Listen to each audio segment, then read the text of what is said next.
Hesabu sura ya 26. Ikawa baada ya hilo pigo, Bwana akanena na Musa na Eleazari mwana wa Haruni kuhani na kuwaambia,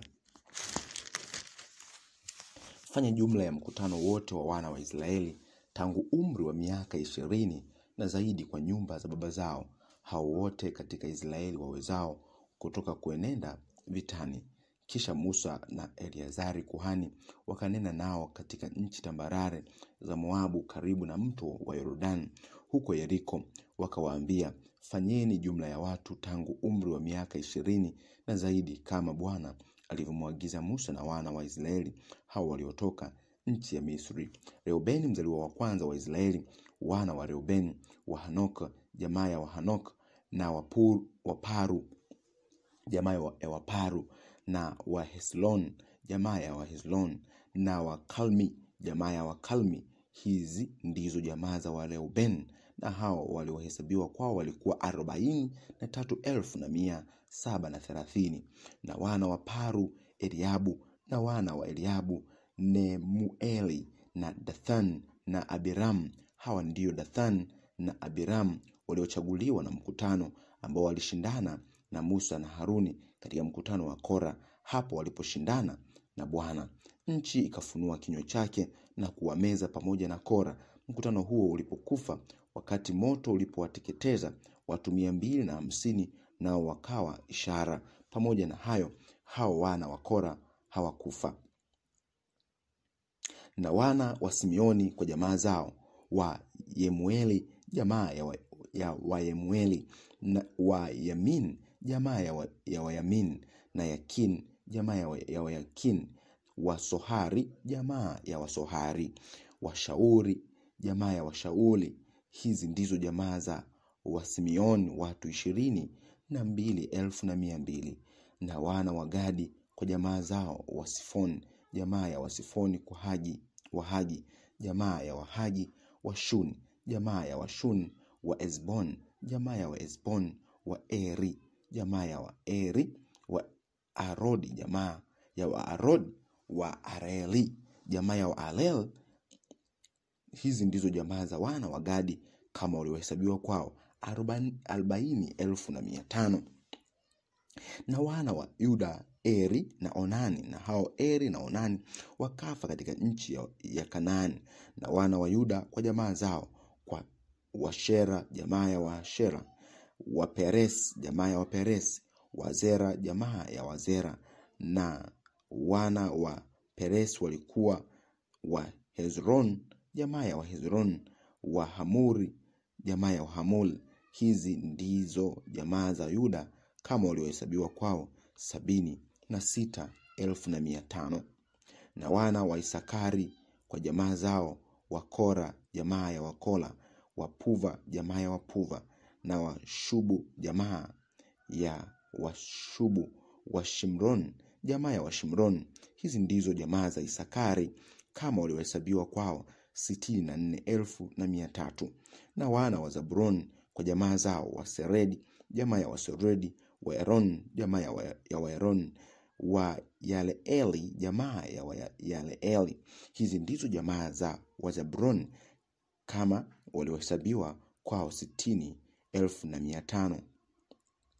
Na wana wa Yusufu kwa jamaa zao, Manase na Efraimu.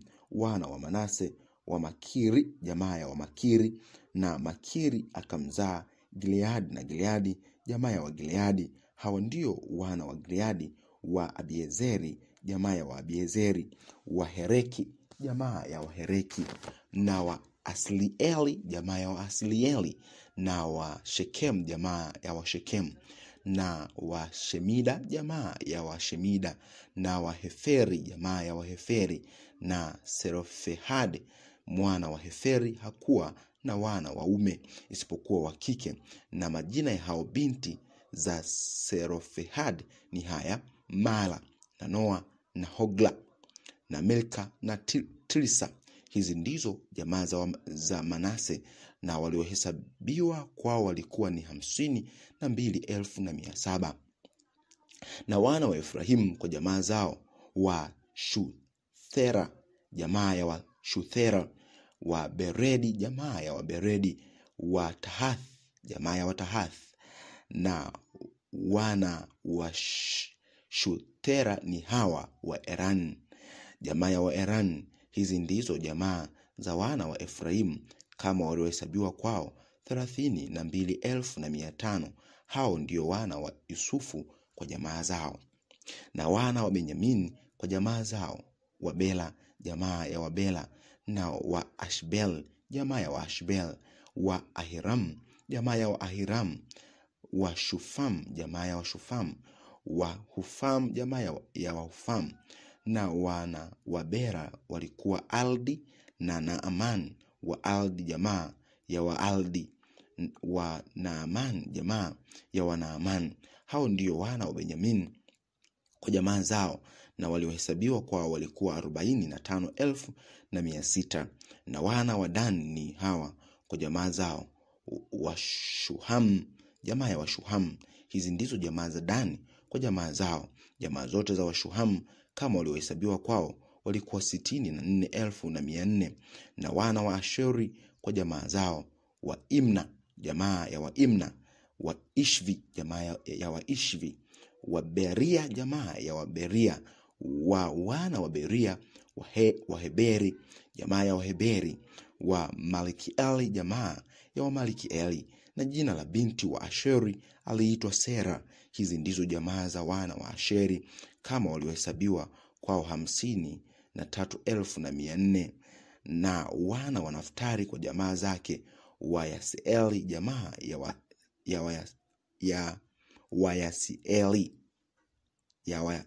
Wayaseeli, na Waguni, jamaa ya Waguni, wa Yeseri, jamaa ya Wayeseri, wa Shilem, jamaa ya Washilem. Hizi ndizo jamaa za Naftali kwa jamaa zao, na waliohesabiwa kwao walikuwa 45,400. Hao ndio waliohesabiwa katika wana wa Israeli 601,730. Kisha Bwana akanena na Musa na kumwambia, watu hawa watagawanyiwa nchi hiyo iwe urithi wao, vile vile kama hesabu ya majina yao ilivyo. Hao waliozidi hesabu yao utawapa ulisi zaidi, na hao waliopunguka hesabu yao utawapa ulisi kama upungufu wao. Kila mtu kama watu wake walivyohesabiwa, ndivyo atakavyopewa urithi wake. Lakini nchi itagawanywa kwa kura kwa majina ya kabila za baba zao, ndivyo watakavyopata urithi. Kama kura itakavyokuwa, ndivyo urithi wao utakavyogawanywa kati yao, hao wengi na hao wachache. Na hao waliohesabiwa katika Walawi kwa jamaa zao ni hawa: wa Gershon, jamaa ya Wagershon, na Wakohath, jamaa ya Wakohath, na Wamerari, jamaa ya Wamerari. Hizi ndizo jamaa za Lawi: jamaa ya Walibni, na jamaa ya Wahebron, na jamaa ya Wamala, na jamaa ya Wamush, jamaa ya Wakora. Na Kohath alimzaa Amram, na jina la mke wa Amram aliitwa Yokbed binti wa Lawi, ambaye alizaliwa kwa Lawi huko Misri. Na huyo Yokbed alimzalia Amram Haruni na Musa na Miriamu umbu lao. Tena kwake Haruni walizaliwa hawa: Nadabu na Abihu na Eleazari na Ithamari. Tena Nadabu na Abihu wakafa hapo waliposongeza moto wa kigeni mbele za Bwana. Na hao waliohesabiwa kwao walikuwa 23,000 kila mwanamume, tangu huyo aliyepata umri wa mwezi mmoja na zaidi, kwa kuwa hawakuhesabiwa katika wana wa Israeli, kwa sababu hawakupewa urithi katika wana wa Israeli. Hao ndio waliohesabiwa na Musa na Eleazari kuhani, ambao waliwahesabu wana wa Israeli katika nchi tambalale za Moabu karibu na Yordani, hapo Yeriko. Lakini katika watu hao hapakuwa na mtu hata mmoja wa wale waliohesabiwa na Musa na Haruni kuhani waliowahesabu wana wa Israeli katika bara ya Sinai, kwa kuwa Bwana alisema juu yao, hapana budi watakufa nyikani. Napo hapakusalia mtu mmoja miongoni mwao isipokuwa Karebu mwana wa Yefune na Yoshua mwana wa Nuni. Hesabu sura ya 27. Wakati huo wakakaribia hao binti za Serofehad mwana wa Heferi mwana wa Gileadi mwana wa Makiri mwana wa Manase wa jamaa za Manase mwana wa Yusufu. Na majina ya hao binti za Serofehad ni haya: Mala na Noa na Hogla na Milka na Tilsa. Nao wakasimama mbele ya Musa na mbele ya Eleazari kuhani na mbele ya wakuu na mkutano wote mlangoni pa hema ya kukutania, wakasema, baba yetu alikufa nyikani, naye hakuwamo katika mkutano wa hao waliojikutanisha kinyume cha Bwana katika mkutano wa Kora, lakini akafa katika dhambi zake mwenyewe, naye alikuwa hana wana wa kiume. Kwa nini basi jina la baba yetu kufutwa katika jamaa zake kwa sababu alikuwa hana mwana wa kiume? Tupe sisi urithi pamoja na ndugu zake baba yetu.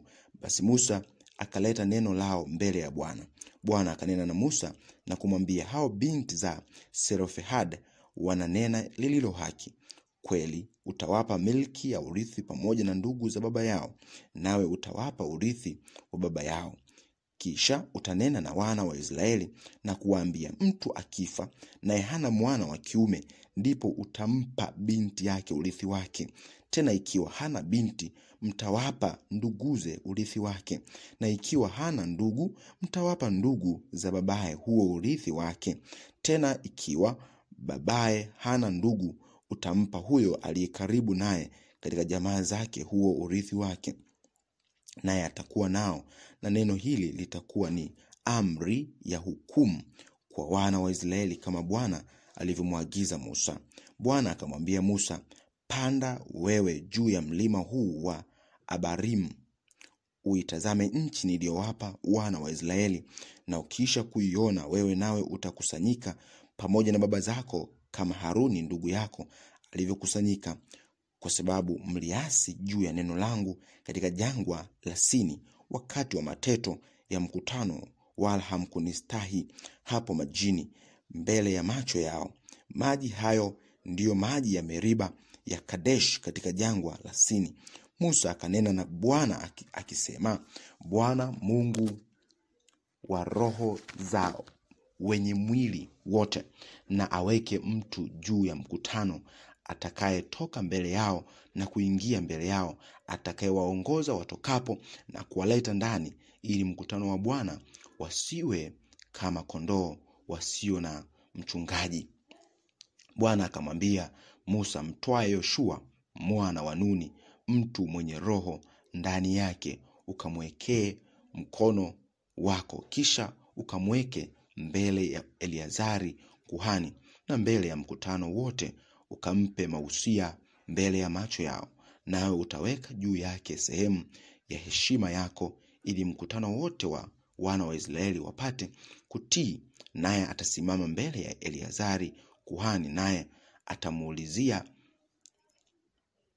kwa hukumu ya ile Urimu mbele za Bwana. Kwa neno lake watatoka na kwa neno lake wataingia, yeye na wana wa Israeli wote pamoja naye, mkutano wote pia.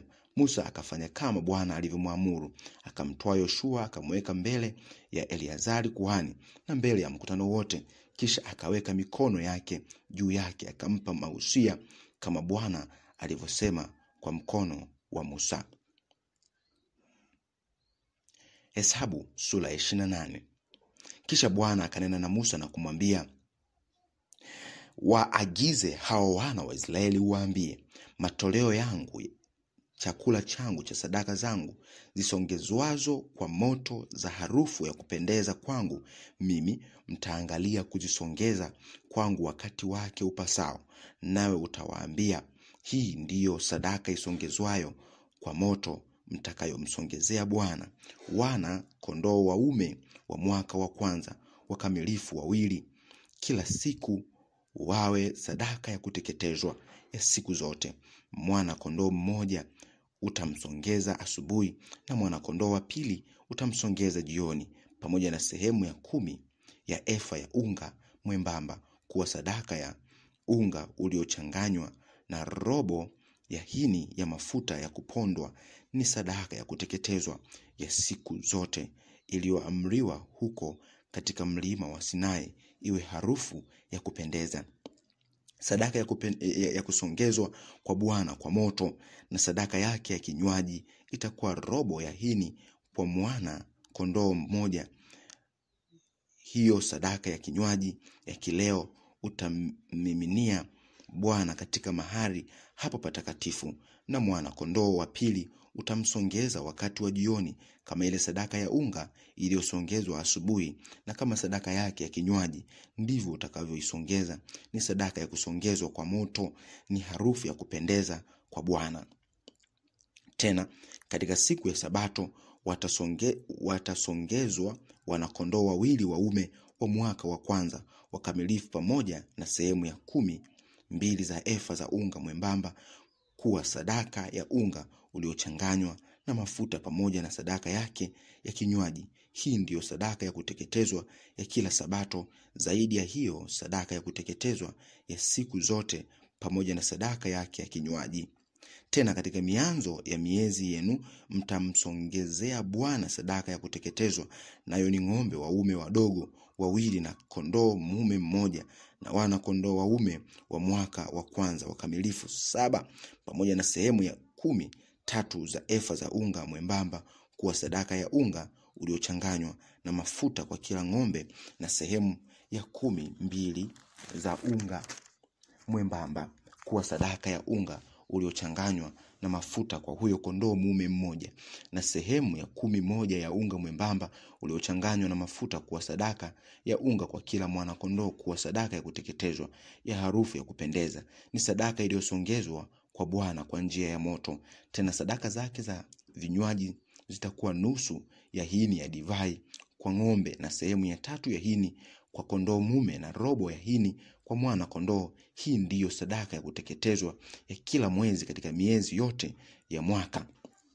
Tena mbuzi mume mmoja kuwa sadaka ya dhambi kwa Bwana itasongezwa zaidi ya hiyo sadaka ya kuteketezwa ya kila siku zote, pamoja na sadaka yake ya kinywaji.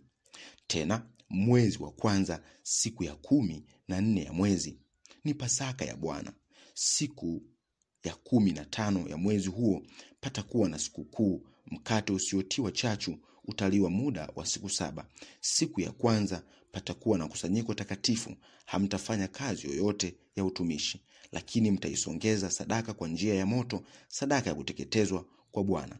Ng'ombe waume wadogo wawili na kondoo mume mmoja, na wana kondoo waume wa mwaka wa kwanza 7 watakuwa wakamilifu kwenu, pamoja na sadaka zake za unga mwembamba uliochanganywa na mafuta. Mtasongeza sehemu ya 13 kwa ng'ombe mmoja, na sehemu ya 12 kwa kondoo mume, na sehemu ya 11 utasongeza kwa kila mwana kondoo wale wana kondoo 7.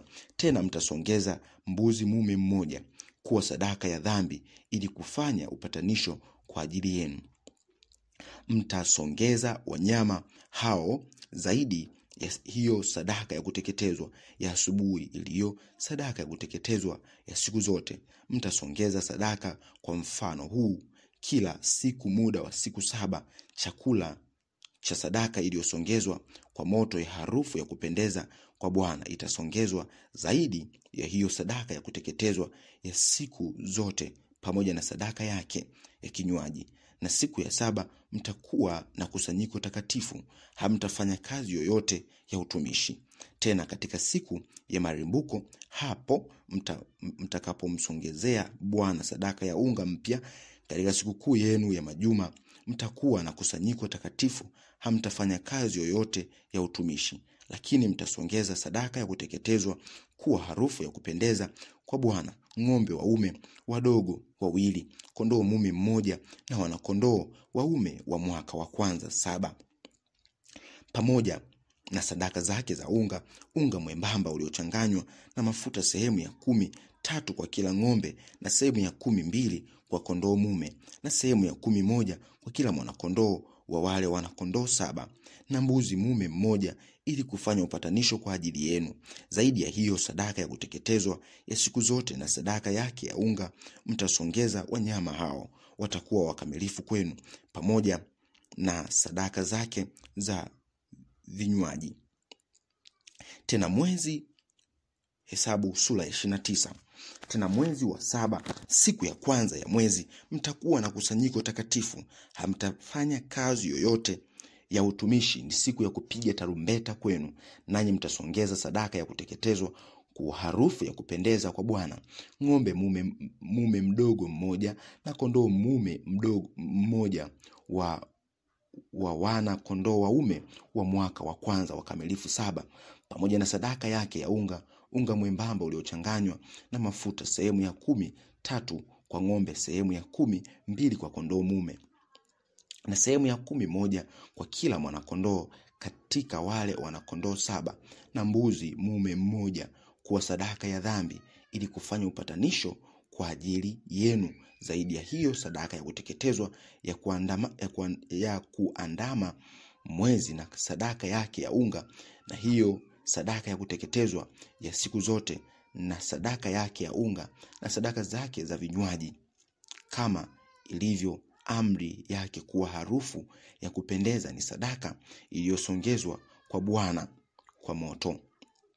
Tena siku ya 10 ya huo mwezi wa 7 mtakuwa na kusanyiko takatifu, nanyi mtazitesa nafsi zenu, msifanye kazi yoyote ya utumishi, lakini mtasongezea Bwana sadaka ya kuteketezwa kuwa harufu ya kupendeza, ng'ombe mume mdogo mmoja na kondoo mume mmoja wa wana kondoo waume wa mwaka wa kwanza 7 watakuwa wakamilifu kwenu, pamoja na sadaka zake za unga mwembamba uliochanganywa na mafuta, sehemu ya 10 kwa huyo ng'ombe, na sehemu ya 12 kwa huyo kondoo, na sehemu ya 11 kwa kila mwanakondoo katika wale wanakondoo 7, na mbuzi mume mmoja kuwa sadaka ya dhambi. Zaidi ya hiyo, sadaka ya dhambi ya upatanisho, na hiyo sadaka ya kuteketezwa ya siku zote, na sadaka yake ya unga, na sadaka zake za vinywaji. Tena siku ya 15 ya mwezi wa 7 mtakuwa na kusanyiko takatifu. Hamtafanya kazi yoyote ya utumishi,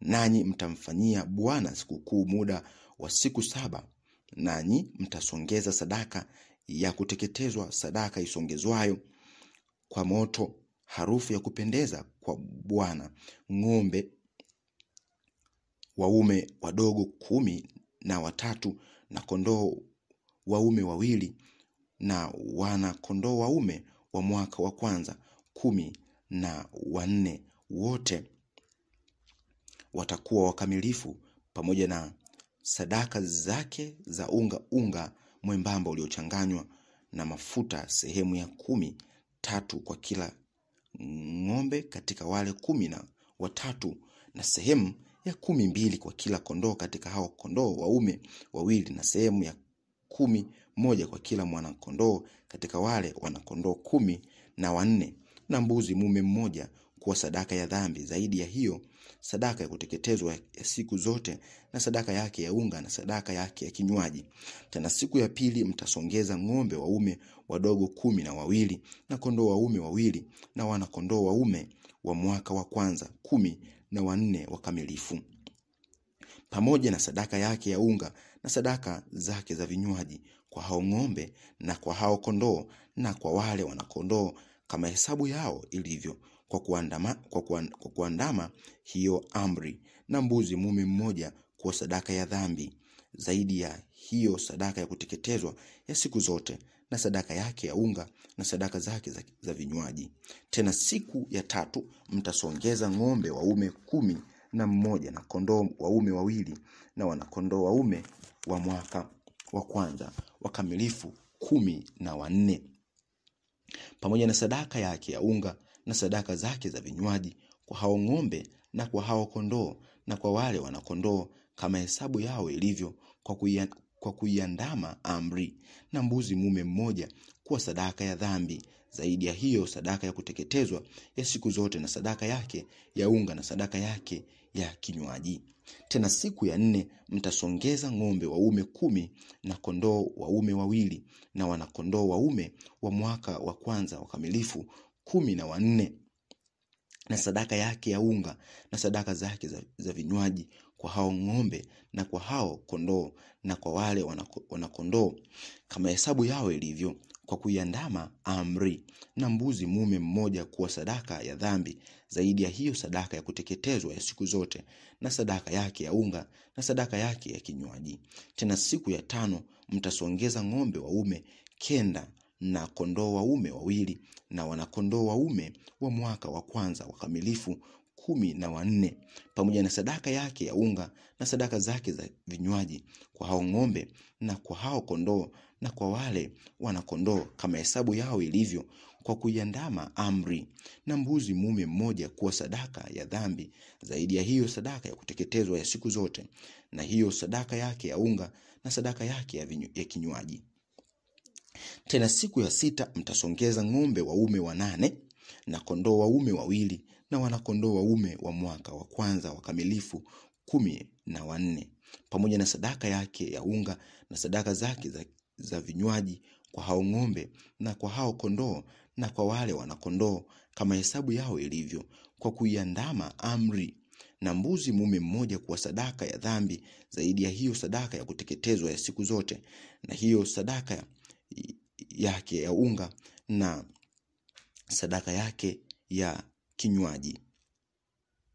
Tena siku ya 7 mtasongeza ng'ombe waume 7 na kondoo waume 2 na wana kondoo waume wa mwaka wa kwanza wakamilifu 14, pamoja na sadaka yake ya unga na sadaka zake za vinywaji, kwa hao ng'ombe na kwa hao kondoo na kwa wale wanakondoo kama hesabu yao ilivyo, kwa kuiandama amri, na mbuzi mume mmoja kuwa sadaka ya dhambi zaidi ya hiyo sadaka ya kuteketezwa ya siku zote, na hiyo sadaka yake ya unga na sadaka yake ya kinywaji. Tena siku ya 8 mtakuwa na kusanyiko la makini sana. Hamtafanya kazi yoyote ya utumishi, lakini mtasongeza sadaka ya kuteketezwa, sadaka ya kusongezwa kwa moto, harufu ya kupendeza kwa Bwana, ng'ombe mume mmoja na kondoo mume mmoja na wana kondoo waume wa mwaka wa kwanza wakamilifu 7, pamoja na sadaka yake ya unga na sadaka zake za vinywaji, kwa huyo ng'ombe na kwa huyo kondoo mume na kwa wale wanakondoo kama hesabu yao ilivyo, kwa kuiandama amri, na mbuzi mume mmoja kuwa sadaka ya dhambi zaidi ya hiyo sadaka ya kuteketezwa ya siku zote, na hiyo sadaka yake ya unga na sadaka yake ya kinywaji. Sadaka hizo mtamsongezea Bwana katika siku kuu zenu zilizoamliwa zaidi ya nadhiri zenu na sadaka zenu za hiari, kwa kuwa sadaka zenu za kuteketezwa na sadaka zenu za unga na sadaka zenu za vinywaji na sadaka zenu za amani. Naye Musa akawaambia wana wa Israeli vile vile kama hayo yote Bwana alivyomwagiza Musa. Hesabu sura ya 30. Kisha Musa akanena na wale vichwa vya kabila za wana wa Israeli na kuwaambia, neno hili ndilo aliloliagiza Bwana: mtu atakapomwekea Bwana nadhiri au atakapoapa kiapo ili kufunga nafsi yake kwa kifungo, asilitangue neno lake. Atafanya sawasawa na hayo yote ya mtokayo kinywani mwake.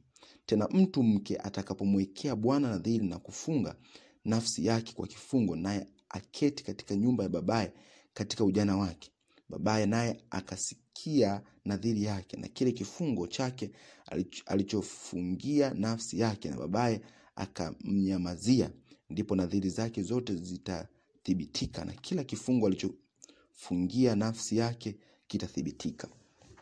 Lakini kama huyo babaye akimkataza siku hiyo aliyosikia nadhiri zake ziwazo zote, wala vifungo vyake alivyoifungia nafsi yake havitathibitika, na Bwana atamsamehe kwa kuwa babaye alimkataza. Tena kama amekwisha kuolewa na mume wakati huo na wanadhiri zake, au wa neno hilo alilotamka kwa midomo yake pasipo kufikiri alilojifungia, na mumewe akasikia naye akamnyamazia siku hiyo aliyosikia neno hilo, ndipo nadhiri zake zitathibitika, na vile vifungo ambavyo ameifunga nafsi yake vitathibitika. Lakini kama mumewe akimkataza siku hiyo aliyolisikia, ndipo ataitangua nadhiri yake iliyo juu yake, na neno alilolitamka kwa midomo yake pasipo kufikiri alilojifungia, na Bwana atamsamehe. Lakini nadhiri ya mjane au ya mwanamke aliyeachishwa mume, kila neno ambalo ameifunga nafsi yake kwalo litathibitika juu yake.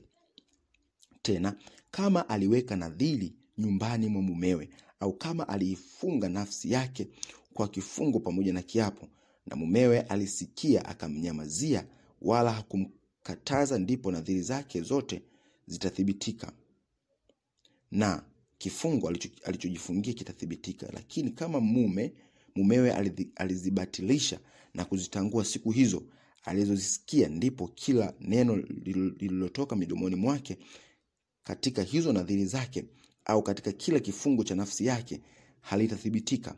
Huyo mumewe amezitangua, na Bwana atamsamehe. Kila nadhiri na kila kiapo kifungacho ili kuitaabisha nafsi ya mwanamke, mumewe aweza kuthibitisha, au mumewe aweza kutangua. Lakini mumewe akimnyamazia mkewe kabisa hata siku, ndipo azithibitisha nadhiri zote za mkewe, au vifungo vyake vyote vilivyo juu yake. Yeye amedhithibitisha, kwa kuwa alimnyamazia mkewe siku hiyo aliyozisikia nadhiri zake. Lakini akizibatilisha na kuzitangua baada ya kuzisikia, ndipo yeye atachukua uovu wa mkewe. Hizi ndizo amri ambazo Bwana alimwagiza Musa kati ya mtu mume na mkewe, kati ya baba na binti yake, kati ya ujana wake ali nyumbani mwa babaye.